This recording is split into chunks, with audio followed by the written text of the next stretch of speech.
마태복음 7장 13절에서 14절 말씀을 보시면 예수님은 좁은 문으로 들어가라, 멸망으로 인도하는 문은 그 길이 넓어 그리로 들어가는 자가 많고 생명으로 인도하는 문은 좁고 길이 협착하여 찾는 자가 적음이라라고 말씀하셨습니다.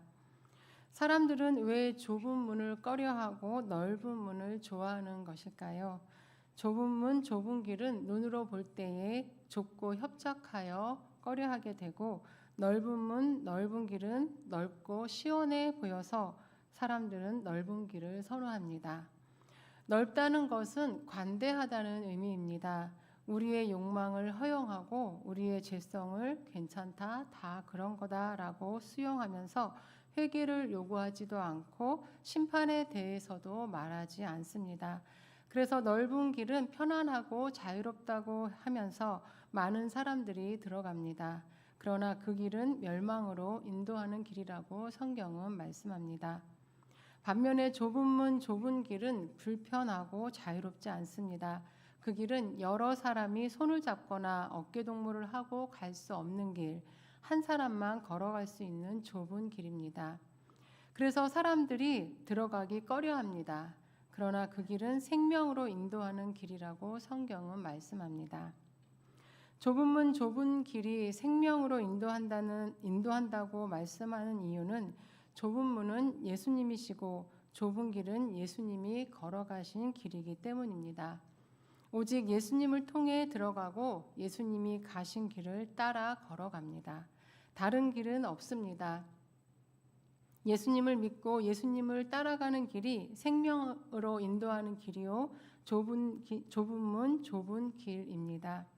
그 길에는 생명이 있고 주님이 베푸시는 은혜가 있고 기적이 있고 영광이 있는 건 분명하지만 평탄하지 않고 십자가와 고난도 있습니다. 그래서 고난 때문에 주저앉아 있는 사람도 있고 포기하고 넓은 길로 가려고 하는 사람도 있습니다.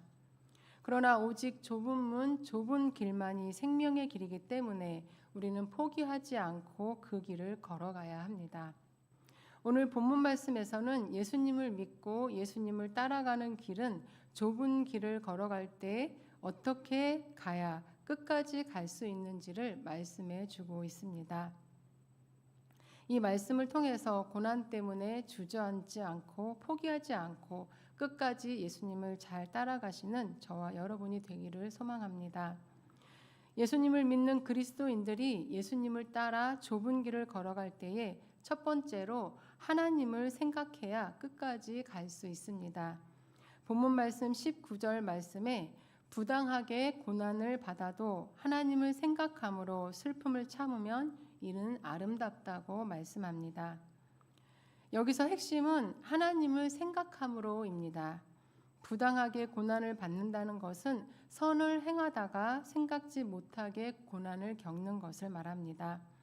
베드로 전서를 기록할 당시에는 종이 주인에게 순종하며 최선을 다하고 있지만 불의한 주인이 더 많은 것을 요구한다거나 잘못하지 않은 일을 지적하는 등 상식에서 벗어난 고통을 주는 일들이 흔히 있었습니다.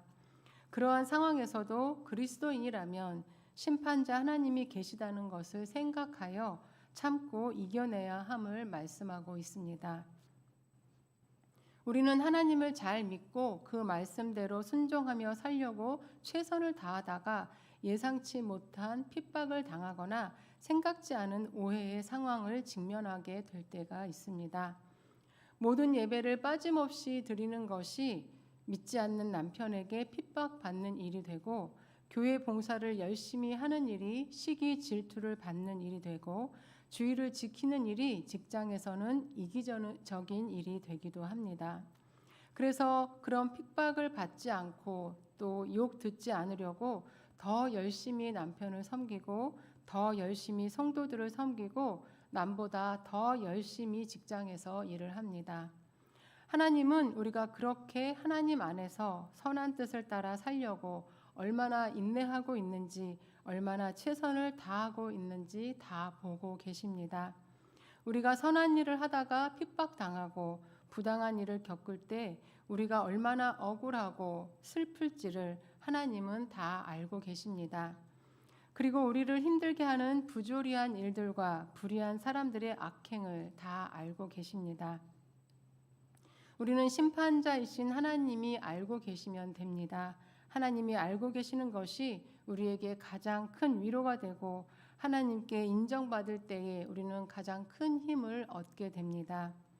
그리고 본문 말씀 20절 말씀에서는 선을 행함으로 고난을 받고 참으면 이는 하나님 앞에 아름다우니라 라고 말씀합니다.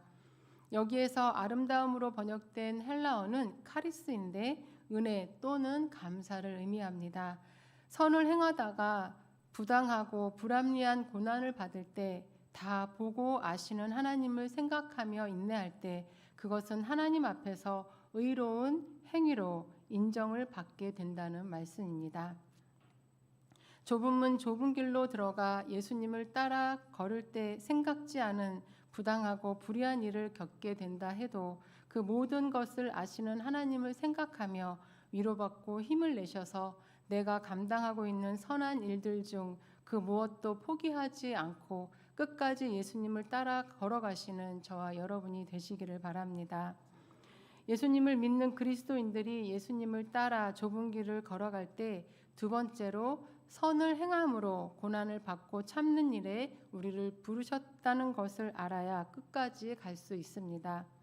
본문 말씀 21절에서 이를 위하여 너희가 부르심을 받았으니 그리스도도 너희를 위하여 고난을 받으사 너희에게 본을 끼쳐 그 자취를 따라오게 하려 하셨느니라 라고 말씀합니다.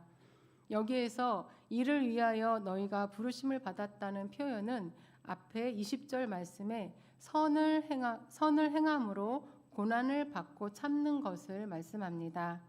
하나님의 선하시고 기뻐하시고 온전하신 뜻이 무엇인지를 깨닫고 그 뜻을 따라 살려고 애쓰는 가운데에 받는 고난을 감수하고 인내하는 것은 그리스도인에게 주어진 사명이며 우리는 이 일들을 행하도록 하나님으로부터 부르심을 받았다는 것입니다.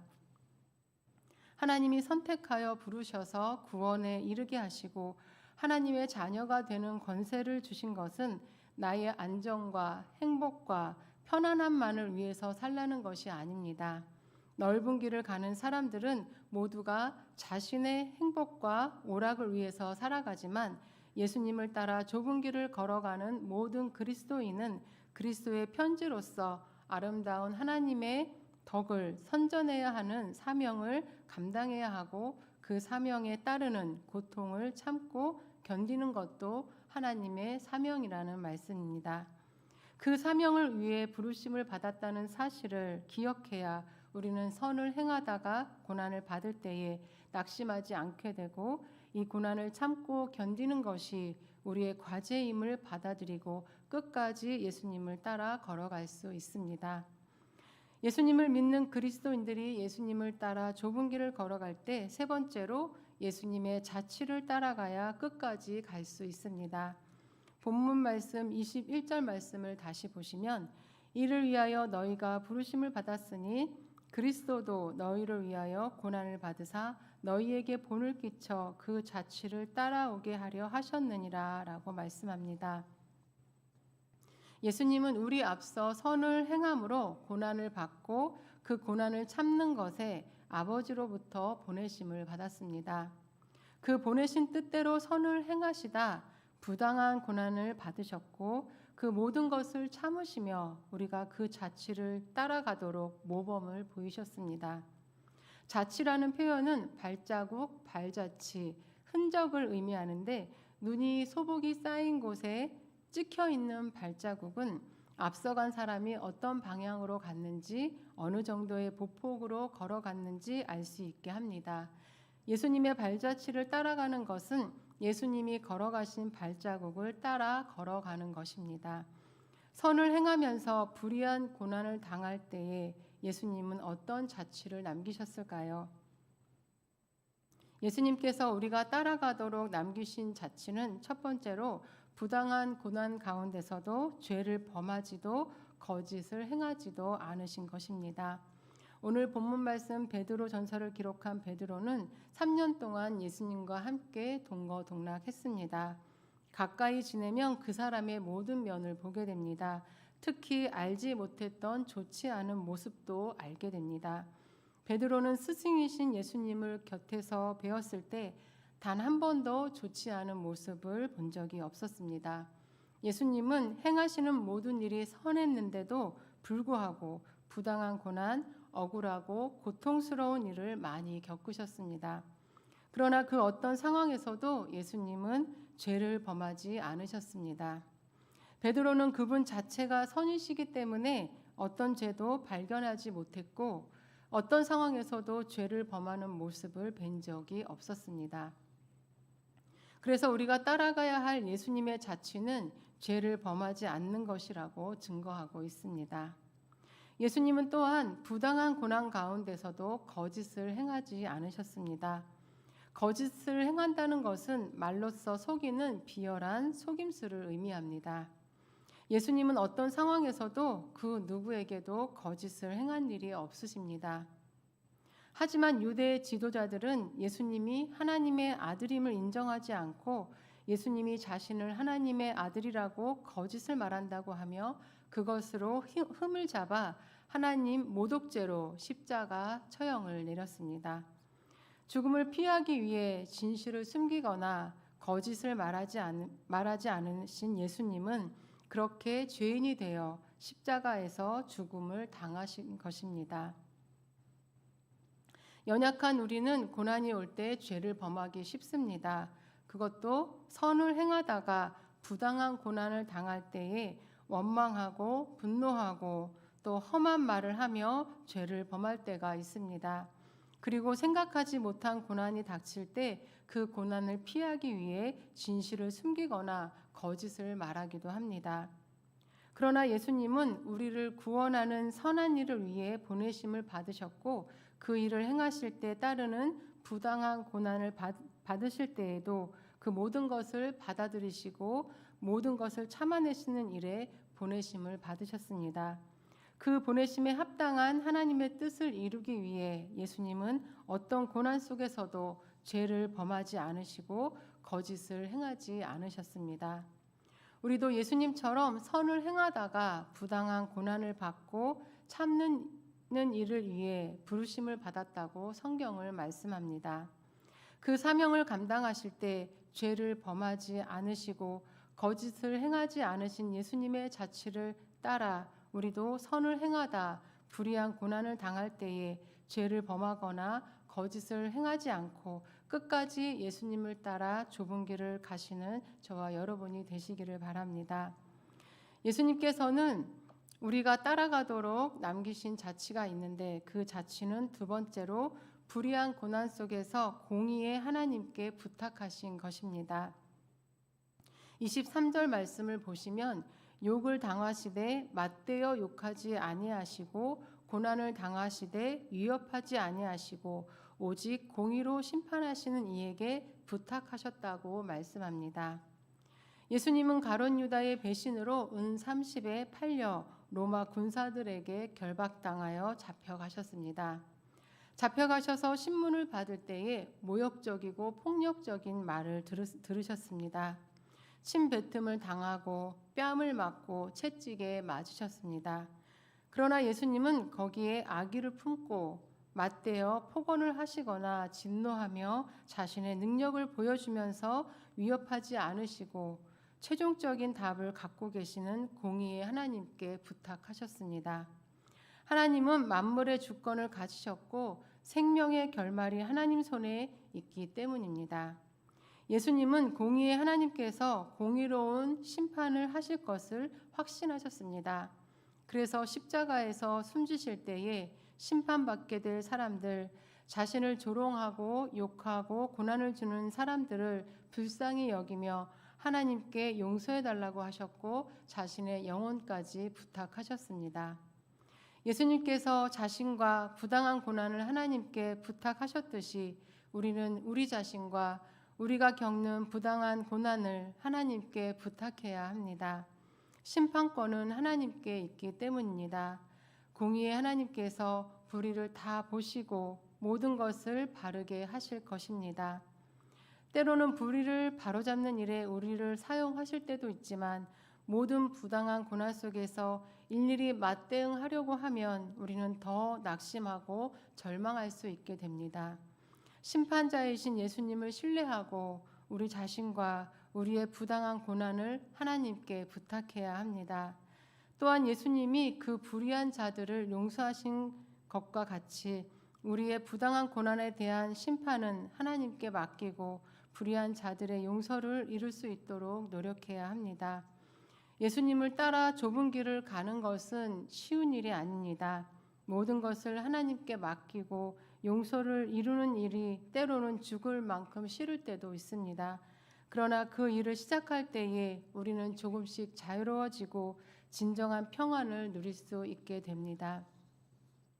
예수님의 자취를 따라 선을 행함으로 불의한 고난을 받을 때에 상처투성이인 내 자신과 내가 당하는 부당한 고난을 공의의 하나님께 맡기고 오히려 용서를 이루시며 주님이 주시는 자유함과 참 평안을 누리시는 저와 여러분이 되시기를 바랍니다. 우리를 구원하시는 하나님의 뜻을 감당하면서 부당한 고난을 참아내신 예수님은 결국 우리 죄를 담당하셨고 우리를 살리셨고 우리를 하나님께로 인도해 주셨습니다. 본문 말씀 24절과 25절을 함께 읽겠습니다. 친히 나무에 달려 그 몸으로 우리 죄를 담당하셨으니 이는 우리로 죄에 대하여 죽고 의에 대하여 살게 하려 하심이라. 그가 채찍에 맞음으로 너희는 나음을 얻었나니 너희가 전에는 양과 같이 길을 잃었더니 이제는 너희 영혼의 목자와 감독 되신 이에게 돌아왔느니라. 아멘. 우리에게도 하나님께서 선한 일을 행함으로 받는 부당한 고난을 참는 일에 부르셨습니다. 그 일은 좁은 문으로 들어가 예수님의 자취를 따라 좁고 협착한 길을 걸어가는 것입니다. 그 길에는 생명이 있고 주님이 베푸시는 은혜가 있고 기적이 있고 영광이 있습니다. 동시에 우리가 감당해야 하는 선한 일이 있습니다. 그 선한 일을 위해 최선을 다할 때에 따르는 부당한 고난도 있습니다. 하지만 그 길에는 항상 하나님이 함께 하십니다. 세상의 주인이시며 심판자이신 하나님께서 다 보고 계시고 다 알고 계십니다. 그 사실을 기억하시면서 선을 행하다가 겪는 고난에 낙심하거나 포기하지 마시기 바랍니다. 불의하고 억울한 고난 속에서도 예수님처럼 죄를 범하지 마시고 거짓을 행하지 마시고 오직 공의의 하나님께 부탁하시며 끝까지 예수님의 자취를 따라 믿음의 길을 걸어가시는 저와 여러분이 되시기를 간절히 바랍니다. 이 시간 함께 말씀을 붙잡고 기도하실 텐데 먼저 우리 찬양 드리고 기도하시겠습니다. 아무것도 두려워하지 말라 함께